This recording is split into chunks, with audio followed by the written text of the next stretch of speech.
Assalamualaikum warahmatullahi wabarakatuh. Di sini saya akan menjelaskan mengenai analytical exposition. Sebelumnya saya akan share screen terlebih dahulu.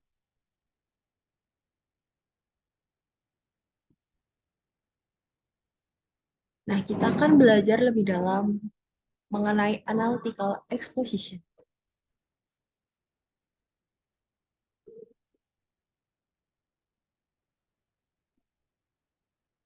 Analytical exposition is a text that elaborates the writer's idea about the phenomenon surrounding. Jadi, analytical exposition ini menjelaskan tulisan dari si penulis yang menjelaskan mengenai fenomena yang ada di lingkungan sekitarnya.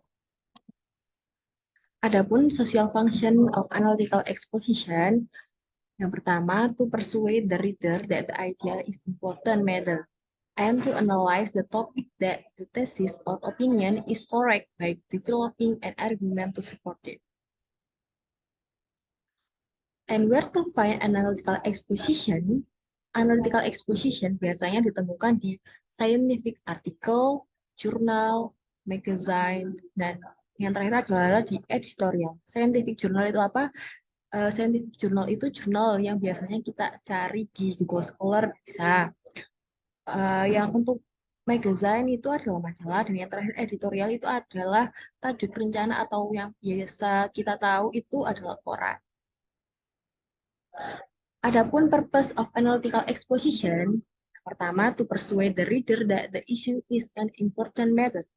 Yang kedua, to convince the reader that gain attention by way of providing arguments or opinions that support the main idea. Adapun generic structure in analytical exposition, yang pertama itu ada tesis. Tesis biasanya terletak di paragraf pertama setelah judul. Di dalam tesis itu introducing the topic and indicating the writer's point of view. Selanjutnya, setelah tesis, itu ada argumen. Argumen itu biasanya terletak di paragraf kedua, dan seterusnya. Adapun argumen isinya itu adalah explaining the argument to support the writer's position. Mensupport tesisnya tadi.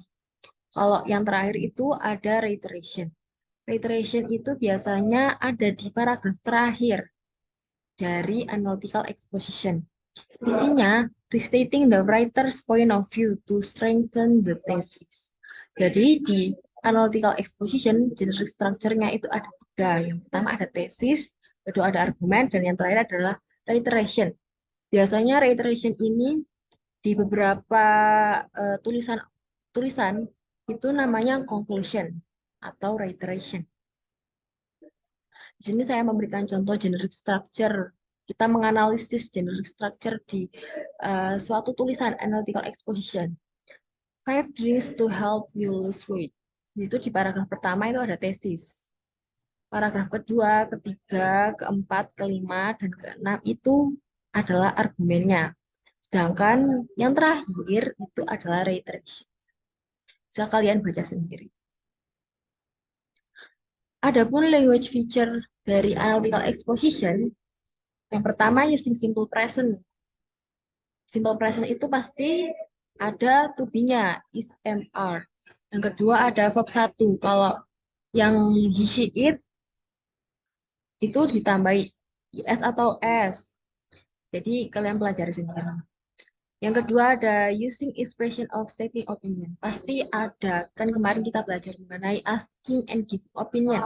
Nah, di analytical exposition nanti pasti ada expression yang menunjukkan opini. Di situ ada I believe, I think, you should. Yang ketiga, using connective. Connective itu apa? Connective itu kata sambung untuk mengawali suatu argumen. Yang pertama ada first, second, dan yang terakhir ada finally. Bla bla bla itu ada first, second, third, dan seterusnya. Yang keempat ada using passive voice. Passive voice itu apa? Passive voice itu ada to be terus ditambah verb 3. Yang terakhir ada using conjunction. Conjunction ini kata hubung. Contohnya di situ ada consequently, similar to, although, dan lain-lain. Sekarang kita belajar mengenai language feature-nya di conjunction. Terlebih di conjunction. Conjunction ada 3. causal conjunction, contrast conjunction, dan konsesi. Di situ bisa kalian baca sendiri. Causal contohnya ada consequently, therefore, because, since, because of, as a result. Kalau yang contrast conjunction, different from, similar to, instead of. Dan untuk yang possessive conjunction, although, even though. Nah, di sini kita em, menganalisis setiap language feature-nya dari yang kita pelajari sebelumnya. Di situ di tulisan yang di blok oranye itu adalah contoh dari using simple present tense.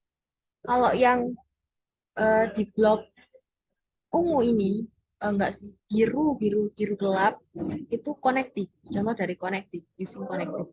Kalau yang passive voice itu biru laut, itu ada contohnya have been, noun, itu kan verb plus I'm sorry, to be plus verb 3.